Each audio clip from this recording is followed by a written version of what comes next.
Hi everyone, and welcome back to VBJ's Lockdown Lowdown. Thanks for coming back to the VBJ studio. Today I am delighted to be joined by Vet Dynamics Director and vet and business consultant, you name it, he's done it. It's Alan Robinson. How's it going, Al? Very good, James. Thank you for having me on board. Great to be here. It's been said that 20% of SMEs will not have the cash to survive the crisis. We know this thing's hammering veterinary practices as well. So there's now a lot more data out there than there was 4 weeks ago. We're talking to you sort of 5-6 weeks into this thing.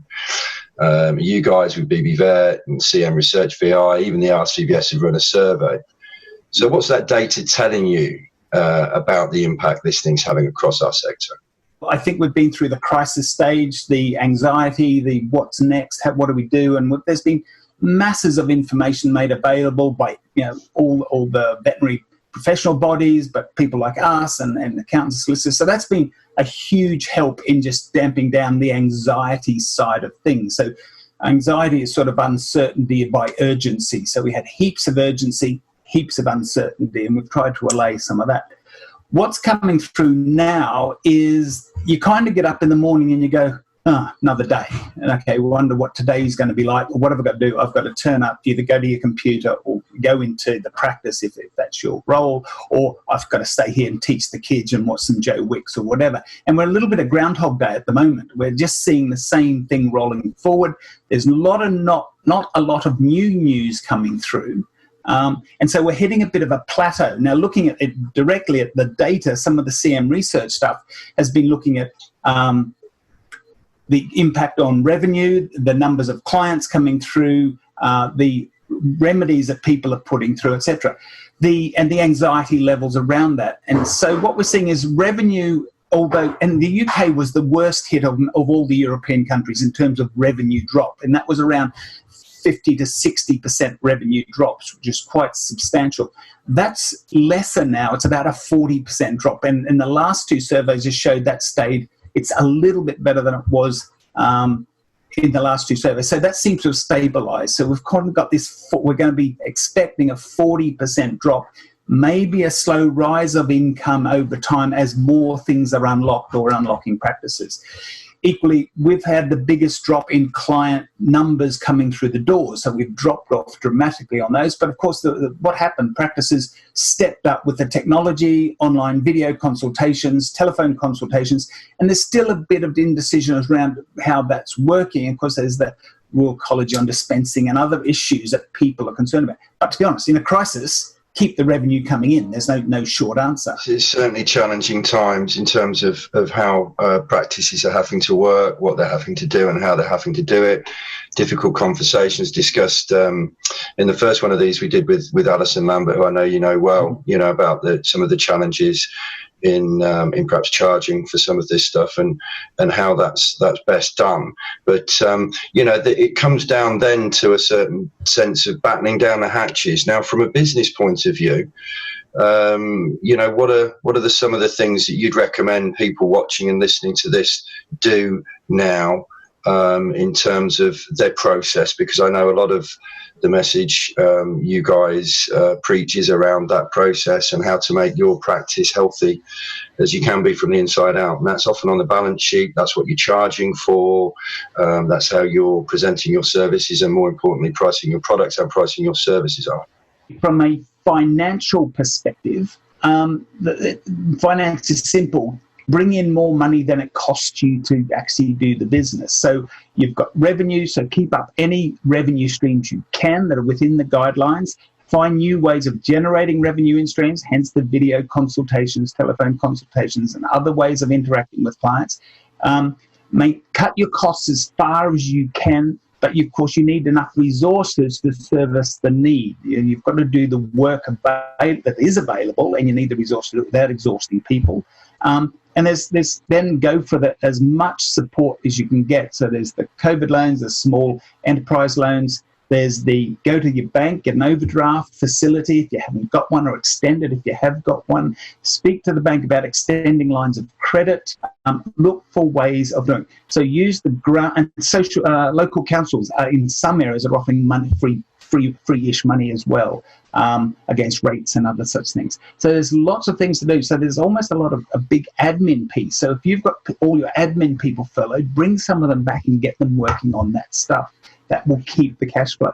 The second part of it is your team, looking after those. So you've got two teams to worry about. The ones you've furloughed, and there is kind of a case of saying, well, they're out of it. Now, if they've got children or they've got at-risk parents, etc., they're probably worried about those, and they're probably fully occupied with that, being supported by the 80% salary. So that's brilliant. Other people are probably sitting at home, maybe isolated entirely, getting a bit bored, getting a bit fractious, looking for things to way to contribute. Because one of the things missing in all this is our meaningful work. As vets, we are driven by meaningful work and contribution. That's taken away from us. That will produce a bit of a heavy psychological load. The other ones is people at work. So if you're a smallish practice, it's going to be hard to rotor around enough times to give people rest, look after yourself. But the old adage, put your own oxygen mask on first, look after yourself so you can look after others.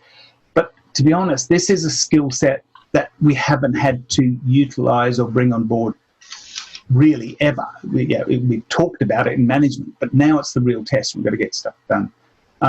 So all those things are necessary. I think the information out there, go onto the websites and get the lists down. Okay, I mean, that's all really, really good advice, Alan, and you touched on it a little bit in your answer to my previous question, but how is this impacting on the people in our profession psychologically, would you say, and what can be done by practice managers, leaders in practice, wherever they may be in a team? What can be done to mitigate some of the effects of all this lockdown and social distancing, and we're living with fear all the time, things that, as you say, in a way, this is our generation's World War II, isn't it? This is the biggest news story. This is the biggest story we're going to live through. Businesses are going to have to come through this. People are going to have to come through this in a way that means that when we do get back up and running again, that they're ready. They're ready to hit the ground running. The processes, the learnings of the last few weeks and months have been taken on board.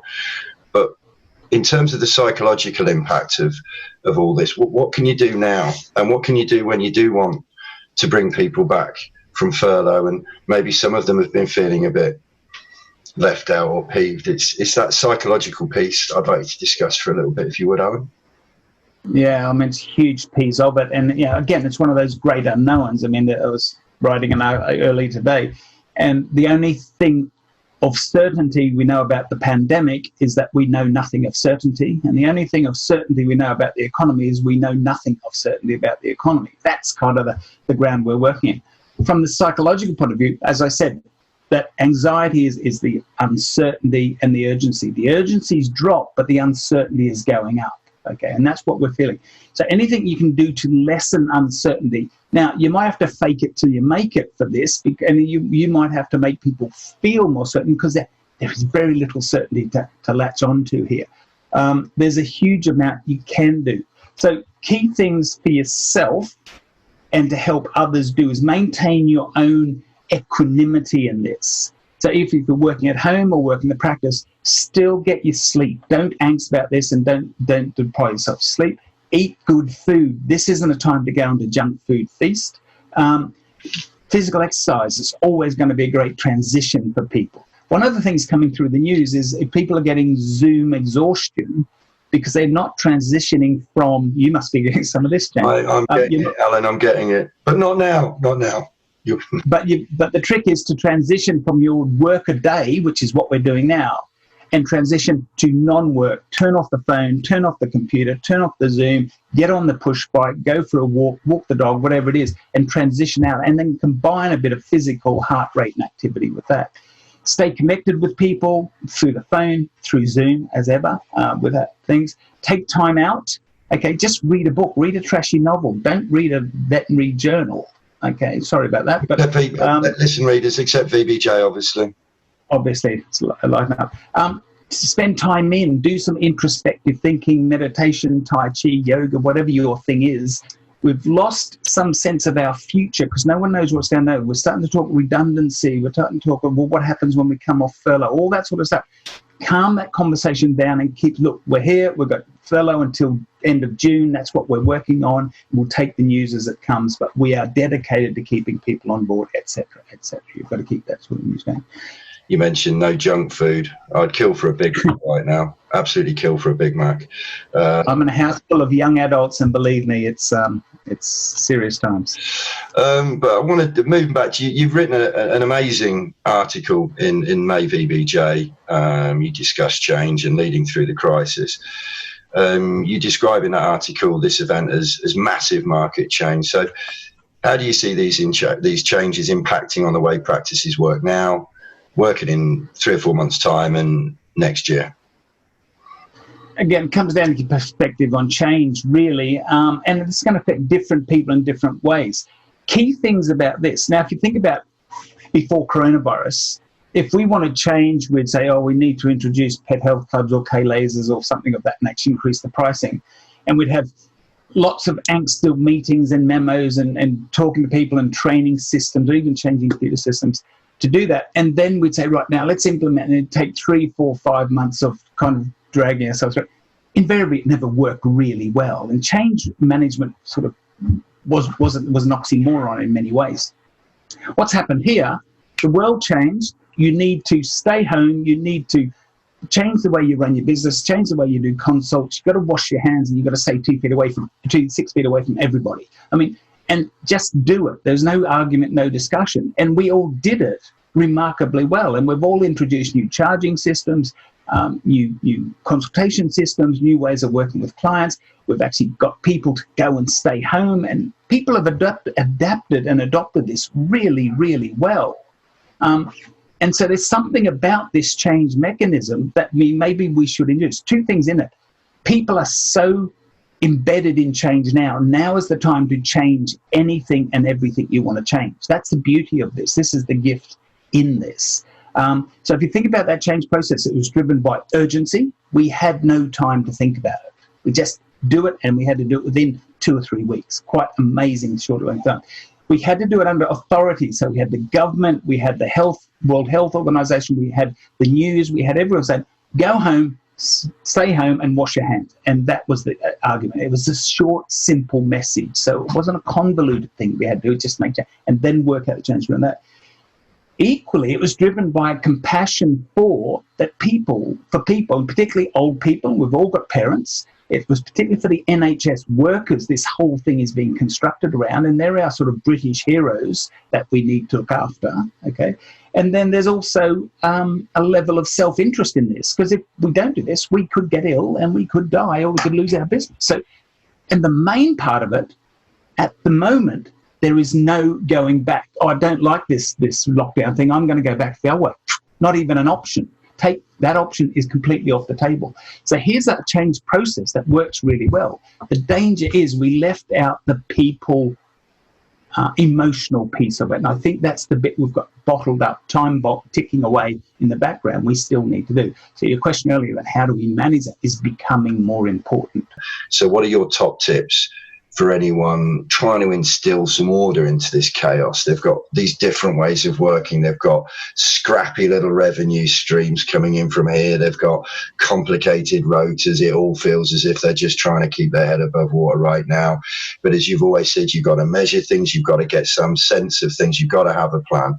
So how can people out there, how can they instill order into the chaos? Really good question, James. You made a point made earlier. What we're finding is I'm going back through this stuff and we're having lots of webinars and conversations.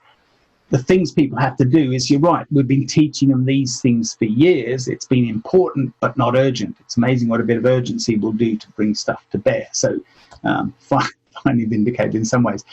But I think that the gift in this, as I say, is understanding your people, and you've got to work really hard at that. And if you come out of this with your people sort of, these are my A team, they've been brilliant, they've done everything required. Here's my B team, and some of those stepped up to A, that's brilliant, I can recognise those.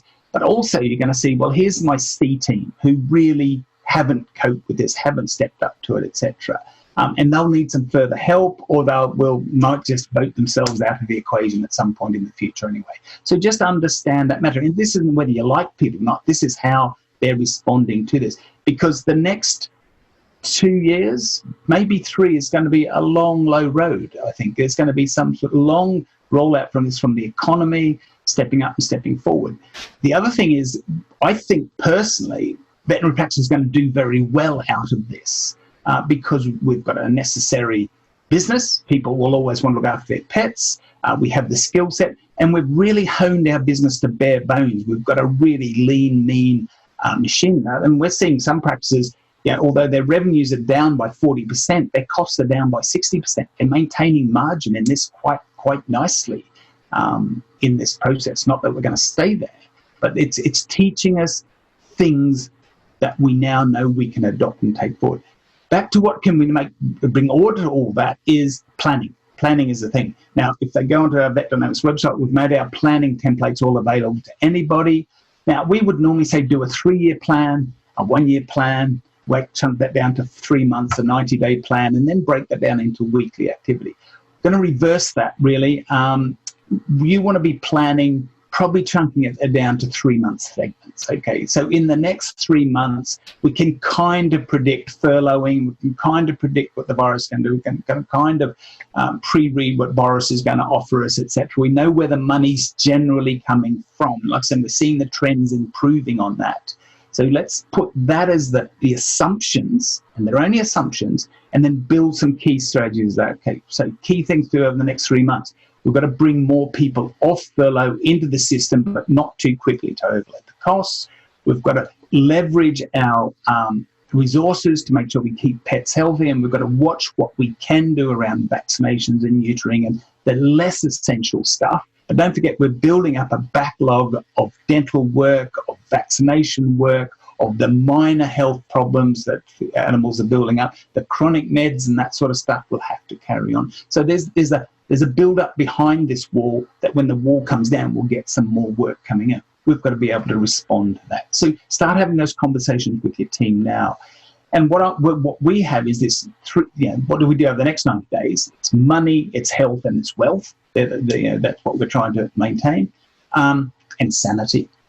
And then get a 13-week planner, which is basically each week I have things to do that I need to focus on, get done for me and my team. And that keeps your focus chunked and focused and positive, and that can take people forward a long way. So all of our team are working on that sort of cycle. I'm going to ask you another big question. I always ask you big questions, whether I see you at a conference or whatever it is. But what do you think the future looks like, Alan? And what practices are going to survive and then thrive through this, and why? So which kind of operations, what's the team like in that practice? What does the margin look like in that practice? Some of the other dynamics look in that practice, because some are going to do well, and some are going to not do so well. What are the ones that are going to do well? What do they have to do? If I want to be one of those practices that comes out of this with something to build on, and a focused team with something to aim for in the future, what's that going to look like? Asking me to pull out the crystal ball in a big way. And as I said earlier, always, Alan, always. No certainties whatsoever, and I'm no better at predicting this than anyone else. So I have a practice in mind that I think is going to do very well out of this, almost come out of it looking for the opportunities to grow their business through and after this is what they're doing. But the point is they went into this in a very good position. They had already implemented a lot of the stuff. They had a leadership team in place. They had devolved responsibilities. They had clear roles. And this is a relatively big practice as well. I can think of a couple of smaller practices who have that, and they're struggling with resources, but they will still come through. There's they're doing the planning. The other thing is, I didn't mention, is in that planning is measuring key metrics. What's your turnover by week? What's your client numbers by week? What's your phone calls, video consultations, face-to-face consultations? What's your diagnostics and what's your surgical load? And if you see a trend in that weekly data, that gives you some predictive capability of taking that forward. Getting your finances under control is number one. Having the reserves to live on, because we don't know how long this is going to go on. Best case scenario is that Q2 that we're in, we get this virus under some sort of control. Q3, we start to loosen up the lockdown and get some businesses back, because veterinary will be one of the ones that will get back to normal slightly quicker because we're already open. And Q4, they're expecting normalization towards the end of the year. That's best case scenario. The more realistic scenario is this is going to run into quarter 1, quarter 2 next year, is what people are thinking. But this, in the UK, we're looking about a 6% drop in national productivity, etc. And then next year, a bit of a rebound. But who knows? No one knows what the virus can do. Team is really important. Figuring out who's on, as I said, the ABC players are really going to be very important to this and take forward. But I think really from this point, a lot of people have got a handle on that stuff. It's going to be the mental grit and resilience that's going to carry this through, okay? So this is, again, coming back to looking after yourself, finding ways to look after your team, putting in the extra work of understanding the anxiety piece and putting in those communication systems. Without a team, you won't have a business when you come out of this, and that's going to be the important thing. The danger is we get through this through hard work and determination, start to open up our business, and everyone's so exhausted they can't take advantage of the situation. So what would be your one take home for people listening to this, Alan? I mean, it's there's a lot of challenge out there. There's a lot of change out there. But from where I'm sitting, I'm looking at a profession that's reacted in the right way, a resourceful profession, a resilient profession, a very, very innovative profession. And I take my hats off to each and every one of you guys out there. But what would just be your take-home message for people watching today? I agree with that, James. I think the profession's responded really well, and everyone's doing the best, and it's brought the best out in people. In some ways, it's brought the worst out in some people. I think I've said this before in one of our other talks. At the moment, do nothing that's reactive. Okay, sit and consider things, because although it's urgent, we've got time to think. We've got time to consider, and I think.